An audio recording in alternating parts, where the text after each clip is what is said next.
All right. We're back with another edition of Quarantine with the Truth.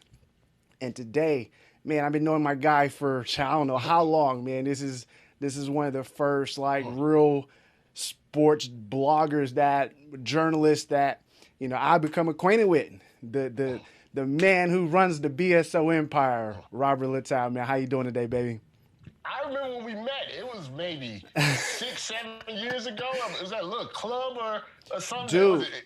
Yeah, so like you was it Houston or yeah, San you Antonio? no, we were in Houston. You were out here for it was All-Star weekend. Oh, And okay, yeah, yeah. yeah, yeah. You were out here for All-Star weekend and we went it was my guys who were doing a sneaker summit at the time, they Mhm. did an after party at like some bar. And I remember you were in town. I was like, yo, come through. Yeah. And yeah. I remember that night too. It was live night. Yeah, Uh, that was in my, ratchet days. Dude, but man, it's been an incredible journey, man. Well, first of all, we obviously have the quarantine going on right now. How are you and your family dealing with that and going on over in Cali right now? Yeah, so California was one of the first, states that was like, look, you guys got to stop. Right. You can't go anywhere. You got to put these masks on. They Right. were serious from the beginning, and Mm-hmm. it took a little bit of an adjustment. Mm-hmm. And now it's kind of I think it feels like a new norm. I don't even know how Dog. it's going to work when they really start opening stuff, back up. But Mm-hmm. we've been okay. Thankfully the industry that I'm in, the sports media type of Mm-hmm. thing, even though there's no sports, the type of stuff that we cover, I still been able to keep the business going, Mm-hmm. still able to do my TV, radio gigs and things like that.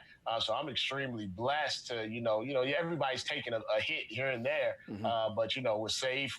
Me and my wife are safe and sound Mm-hmm. and healthy, and that's really the most important thing right now. For sure, man. And we really haven't spoken. You've been growing the brand, growing the empire. I've been doing the same out here. But one of the big events that happened in your life recently was you did get married, man. So congratulations Yeah, to that. yeah. What, Thank you. man? what has that life been like? Just being the Rob, living the life out in Houston All-Star Weekend to now being quarantined with the wife, man. What is that like It's for you? crazy. It's crazy how life, works. Mm-hmm.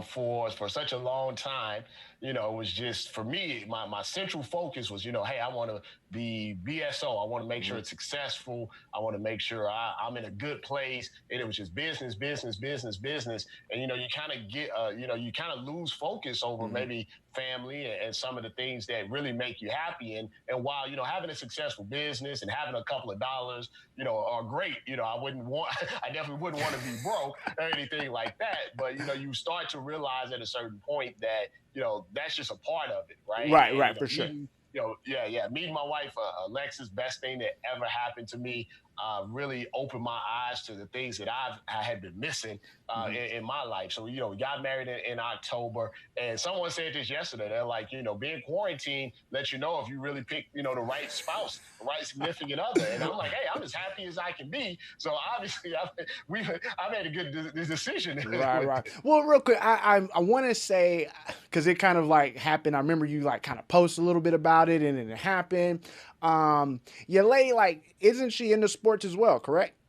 Well, she actually works for a law firm, Okay. but she's a huge sports fan. Right, right. That's You what I mean. know, Because I see a lot of the yeah. content that she shares on her Twitter is a lot of sports Mhm. related.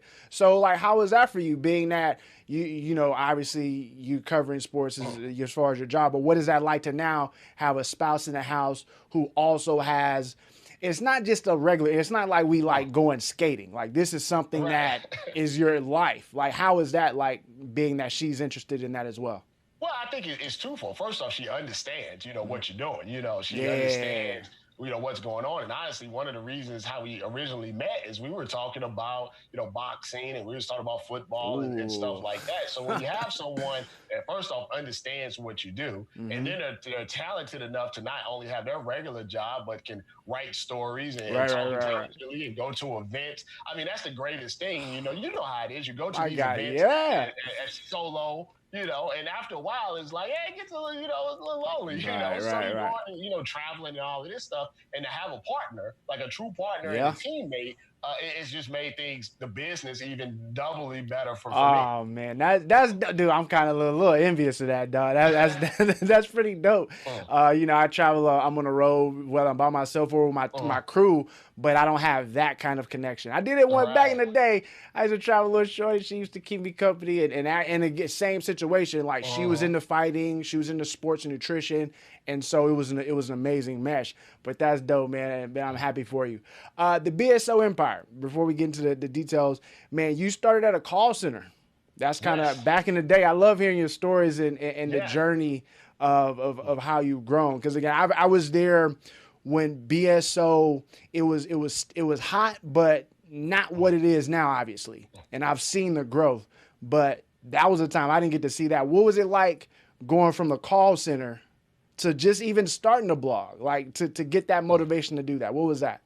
Yeah, the thing, that's what it was. It was motivation. Like Mm, when, so you know how it is. You're a talented guy, right? mm, So I think you're a talented, smart individual. Your biggest fear is failure because mm-hmm. you know that you should be doing more than what you're Right, actually doing. right. And being at a call center, in my mid 20s, I like, is this what I really want my life to be? Mm-hmm. I feel like I have the potential to be a lot greater than what I'm showing right now, Mm-hmm. and that really was the motivation. Like I got to do something. Mm-hmm. I don't know what I got to do, but I got to do something. And I'm like, well, starting the site was, to me at first, was like, hey, this is a way for me to keep my name out there and to Mm-hmm. hopefully I can get a job in media and fulfill my destiny, so to speak. right, It right, right. just Yeah, it just so happened though, what I started came, everything kind of came together at the same time with the internet Mm-hmm. and social media Mm-hmm. and the way that we collect news and things like that, to the point where I was established when all of this kind of blew up. And Okay. I had such a unique style and such a niche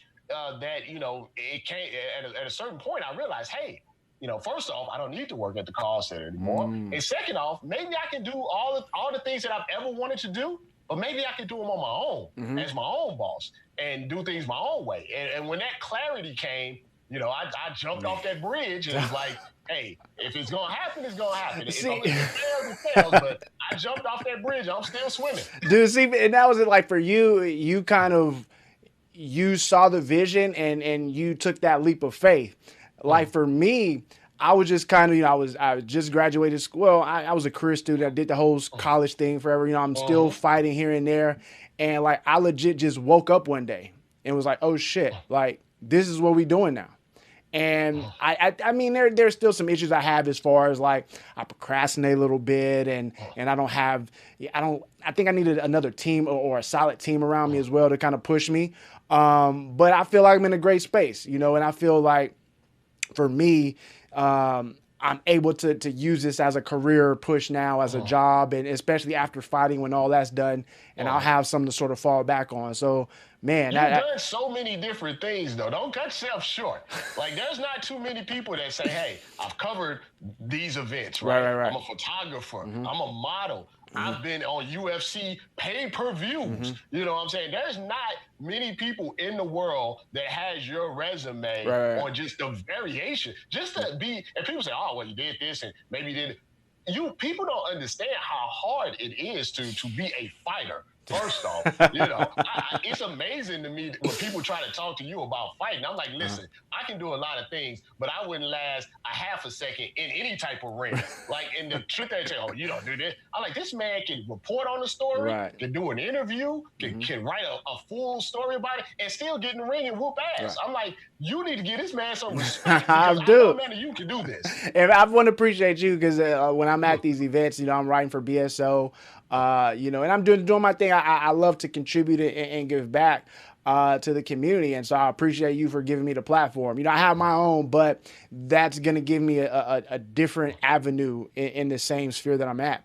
So I appreciate you for that, man. No problem. No problem. One thing, like I know you decided that I know the whole story about BSO not having our people represented it.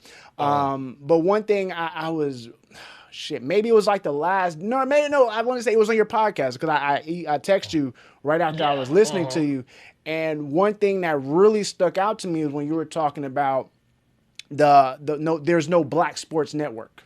There is not a channel or anything like that for it, which the reason I thought about that and it stuck out because in this country, let's not even talk about the whole world because soccer dominates everything else, but just in America, you look at the athletes, it's us, it's black people, and we're on like the ESPNs and the Fox Newses.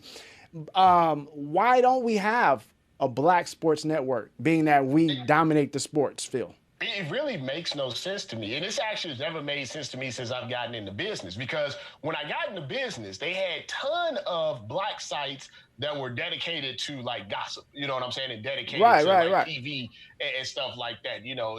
That's still out today, Boss Up, Mm-hmm. Media Takeout. It was a lot of different ones, Sandra Rose, all of these. Mm-hmm. These were already out there. And Yeah. those sites in that type of genre still come out. You see it with OWN. You see it Mm-hmm. with what Tyler Perry is doing. Right. You see, I think TV One. They have all of this stuff for television and other Right, right, mediums, right. but they've never said, "Hey, something? Let's start a Black sports, network." Right. Never. And I you don't. would think I've never understood it because there's so many talented young black journalists Mm-hmm. that have a difficult time in the industry because the same way the NFL doesn't have any, owners that are black, Right. the hiring people, the producers, the editor in chiefs, they're all white. Mm-hmm. So, it's very difficult for them to get a foot in the door. So imagine if someone that like Oprah or whoever had $1 billion and said, hey, we're going to start, like they started BET to go Right. up against MTV. Right. So they started, whatever, BESPN or whatever to go up against ESPN. How many, the pool of talented reporters that they would have would be unlimited. Mm-hmm. And to me, it would be so awesome, but no one's ever even tried to do it. Well, and not even just on the reporter side. You have to think about like the behind the scenes. You have to think about the cameramen, Exactly. the producers, the guy all of that these cuts the people, video, all of that, Yeah, all of that. Mhm. We have people in that space. You see it all the time on people advertising on Instagram. Hey, I got the graphic design. I'm chopping up these videos. Like we have people who can fill these positions, but we do, and it doesn't have, obviously you don't want to come in and say, oh, we're gonna be the next ESPN or we're gonna compete, because I've seen that on like the lower levels with MMA promotions trying to be like the next UFC.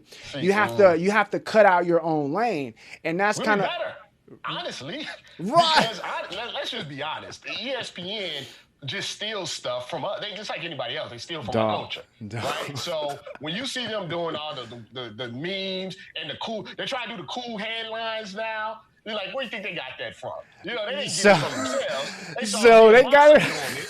Yeah, and they're like, hey, let's make some cool headlines now. Right, Like, come on, right, man, right. ESPN. And So you never want to yeah, attribute like where you got it from. no, of course not. I'm like ESPN for, and not. I'm just saying ESPN as an Right. example, but mainstream media for a long time looked down upon like internet blogs and independent blogs and bloggers in general. But if you look across the landscape at the ESPNs, the SIs, the Yahoo Sports, all of these, if you look at their sites and look at where they put the way they put together stuff now, it's all like what we were doing back in 2010, 2011, 2012. It's the same thing. It's just corporate. I'm like, if someone gave me, like, and this is no offense to them, but like if someone gave me $20 million, like they gave the undefeated to start, I'm pretty sure I could do a lot of, better things than what they're doing.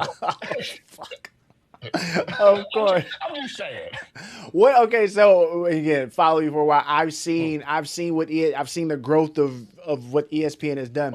When you first saw, like, you saw like these major media outlets, ESPN, all these guys. When you saw them like basically jocking what you were doing and putting it out, like, what was that like when you saw it and you was like, wait a minute, like, I did that. Like, Yeah. what went through your mind? Here's the thing, I wasn't surprised. I mean, I know the history of America. Fair enough. I know Fair I enough. know how this works. Fair enough. But my thing, and I always tell this to other people, I'm like, I'm confident in my abilities. I'm confident in my things because my stuff is natural. I don't have to like think it up. It just it comes to me. And I figure like I'm always kind of trying to stay a couple of steps, ahead of the game. So they are always having to catch up, to me.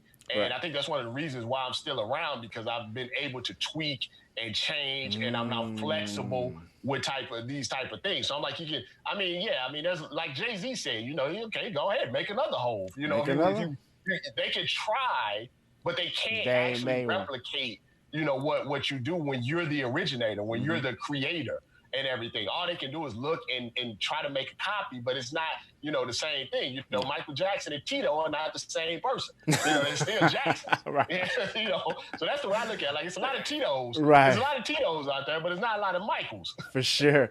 So what the moment when, again, you have the black creative in this space, you're doing your thing, you're building your brand up, when you were finally accepted, because I want to say, like, for you, like, you're my mainstream sort of, as far as sports and culture go, like, you're my go-to. I'm not going to I barely even watch ESPN anymore. I definitely don't watch Fox Sports and all these things, right? But when you became like a premier outlet in this space, knowing like everything you've been through to get here, what was that feeling like for you? Something that happens almost every day, at least some point of a day. I'm like, this is crazy. Like, I can't believe this, because sometimes you think back, it's like, hey, I can't believe I've done 10 Super Bowls. Dude. I've done 6, 7 All-Stars, NBA Finals. Every time, we do a story and maybe it blows up and get 250,000 views. I'm like, that's 250,000 people, reading, what you're talking about. Or, I do a live stream and it gets 10,000 people watch it. Like, to me, it's still just me. Like, I don't feel any different. It's weird. I always tell people this, and I know it's cliche, but I don't feel any different than when I was a teenager. What I feel like is I just know more stuff.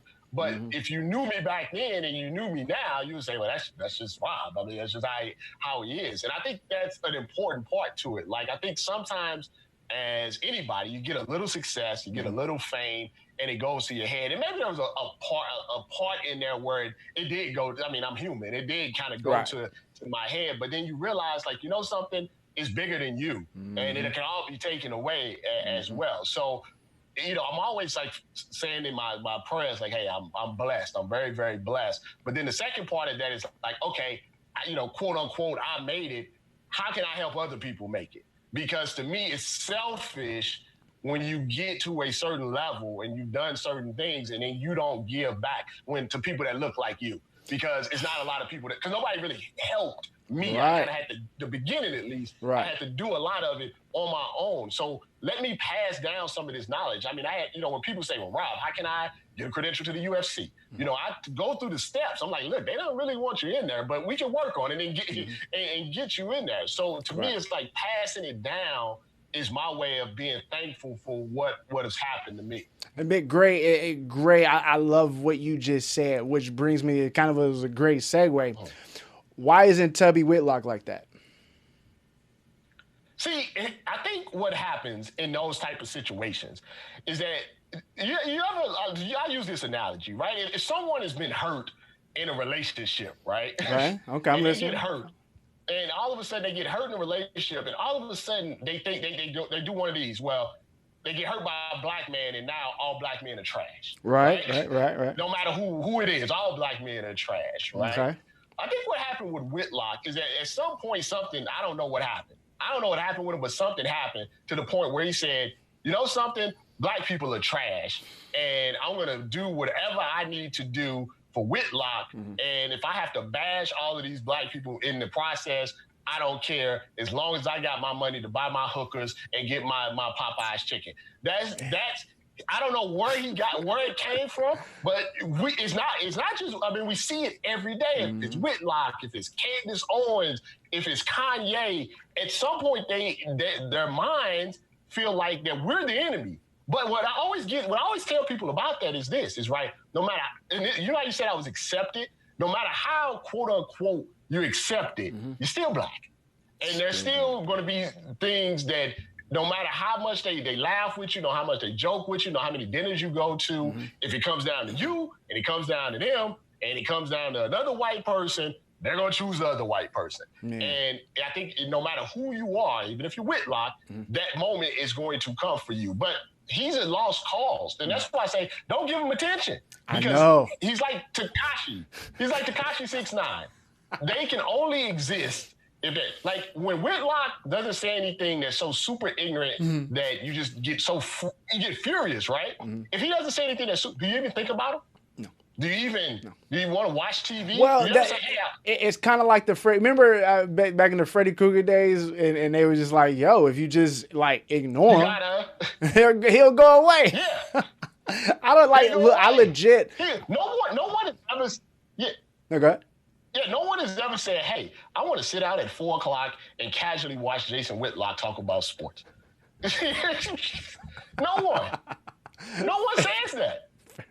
No one sets their alarm and says, hey, I got to watch Jason Whitlock rationally talk about sports. I know. The funny thing, like, if I ran into him, I know for sure, like, he would be someone that I would have to confront. Like, I just have to, I want to know from like your mouth, no cameras around. I'm just curious to have that interaction, which is funny. Well, I talked to him. I did a long time ago. I did an interview with him. They asked me to do an interview with him. I forget. Well, I think this is when the TV, the FS1 show was just getting ready to start. Okay. And I was curious, like you, like, is this all like, you doing this or and I don't either. He's a really, really, really good liar, or he actually, in his mind, it's kind of like the Matrix, has built this up to believe that all of this stuff is true, and all of these people are either against him, and he's actually smarter than all of the rest of us. I don't know which one it is. I can see that from the point where you've earned enough money where you're sort of able to shield and shelter yourself away. And you probably did create that narrative in your mind because no one sees himself as the bad guy. Like, I don't even think Trump sees himself as a bad guy, but bad guy nonetheless. But you have to sort of rationalize in your mind how you're good. And I'm going to assume he's done that because don't knock whatever he's doing. He's obviously successful at what he's doing. And people just tune in. But like I said, man, you forget about him or you just ignore him. They'll eventually, and then they're not gonna want to put him on TV if no one paying attention to him because his ratings gonna drop. So and see, that's the other thing that other people don't understand it. Like, why is Whitlock on TV? Why is Clay Ratings. Travis on TV? Why is Will Kane on TV? Why is XYZ on TV? Well, because somebody's watching. Because somebody You know is what I'm saying? watching. Did you watch? Somebody's watching. Somebody's watching. Somebody's following. Yeah. Someone's listening. And it doesn't. They don't care. Like I know you know this, and I know this. Nobody cares about who is watching, listening, buying. They just care that they're doing it. And if they're doing it, that's the only thing that matters to them. That's it. The Last Dance was really the only thing, or the big sports outside of UFC, of course. UFC doing no fights. But we also had The Last Dance, the 10-part series. I came around when I really started watching Jordan like that was toward it was a second three-peat. Because I grew up with basketball as my favorite sport. I was really coming into my own when the Rockets, the third Bulls championship, and then when the Rockets did their thing, that's when I was really getting into basketball. You're a little bit older than me. From the series, was there anything that really stood out to you, or something that you didn't know? Because you know a lot about sports, but was there something that stuck out to you that you was like, oh shit, I didn't know that? See, it didn't. Because here's the thing: when I was watching it in like when real time, like not the show, but Jordan and Ray, I was a teen. I mean, I was a teenager, like an early teen, doing the first three-peat, and then I was kind of a late teen doing the last three-peat. And when you're watching it, like back then, we're talking in the 90s, you only knew, what people, what the news right. Like, and if you lived in a different city, you really didn't know much of that because I lived in St. Louis. It wasn't like I was getting the Chicago Tribune or anything, right? So you just knew that Michael Jordan was a good basketball player and won a lot of championships. Now, as you go through the years, like you said, and you hear all of these stories and you do more research, I'm like, yeah, Michael Jordan was an asshole, for the majority of the time. Right. But what I did like, I'm like, yeah, it was it was a PR thing for Michael Jordan, but I thought it was important that people did see that, hey, first off, the guy's human. He missed shots, he missed free throws and everything. And he wasn't the Gatorade commercial. No. And I think that's the most important thing that people need to understand about all athletes is like what you see on TV, what you see in commercials, what you see at the charity events, all of that stuff, that's just one part of them. You have no clue what's really going on, behind the scenes with these guys, which is why you shouldn't treat them like gods and idols and stuff like that. Because you don't know if they're good or bad guys. 100%. One for me, the takeaway. There was obviously some things I learned about Jordan. I've always been just a sports fan, but what people do sort of in their private lives, I've kind of just like, as long as it's not just crazy, right? It's like, what you do in your personal life is in your personal life. You know what I'm saying? But one thing that I learned, and because then I'm watching it in this era, not realizing in real time, was the whole Dennis Rodman NWO thing. Because I remember, so during that time, I remember where I was when Jordan hit that shot over Byron Russell. I was in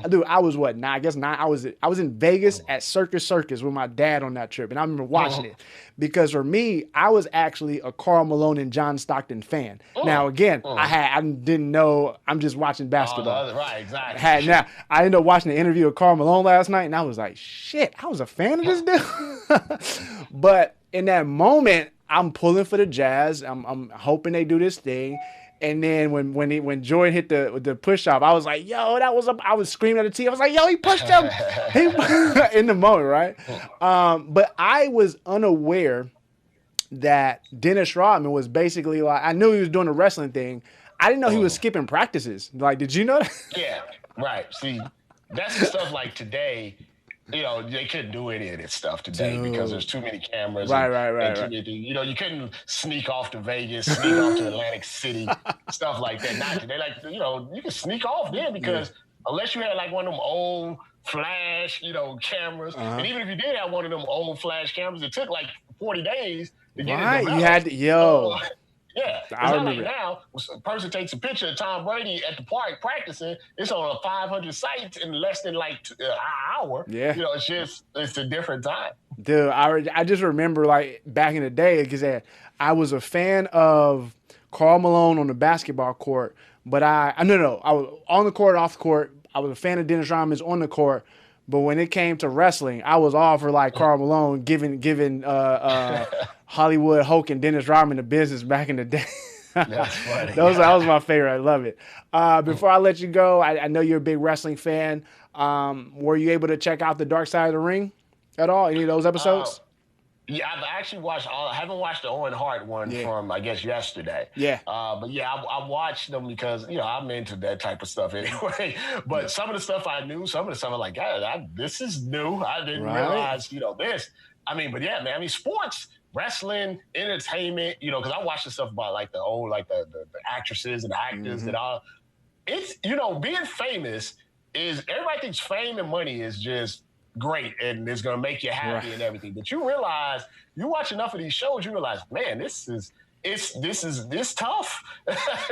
It's tough when you become like a certain level of famous. I don't think I would ever want to be that famous. I'm cool just being maybe possibly recognized at the airport by one person famous. I think I'm okay with that. Dude, I was telling somebody, I was hanging out with Derek Lewis as he's he's raising the fame. And I just remember like in the beginnings we could kind of just walk somewhere and somebody, oh shit, Derek Lewis. And I remember we were in Dallas and we were walking through the hotel. I went to come down to the room, probably going to get something to eat. And we're walking, me not paying attention, like a swarm of people just like boom. And then I'm like, wait, I'm hungry. Like, we got to go eat right now. And he taking pictures and signing. And I was like, it's cool to get the fame and notoriety. But like you said, I never want to get to that level where like, you can't move around. You know what I'm saying? Right. Never want to do that, dude. Rob Littal, my guy, running the BSO Empire. I appreciate you for taking the time today on the Quarantine with the Truth. I know you got the robe talk. I was actually hoping you'd have brought out the robe today, but I get it. I get it. The Versace robe. I get it. I get it. I get it. Here's the thing. It's hot. I'm in California now. It's like 90 degrees outside. Yo, it's hot. It's warm. It's like almost 100 here. So trust me. Okay. Yeah. Look, I was on the phone the other night. I was on like FaceTime with a shorty. I was like, yo, let's throw the robe on real quick. I put it on like to take a picture. And I was like, bro, this is hot. I was like, no.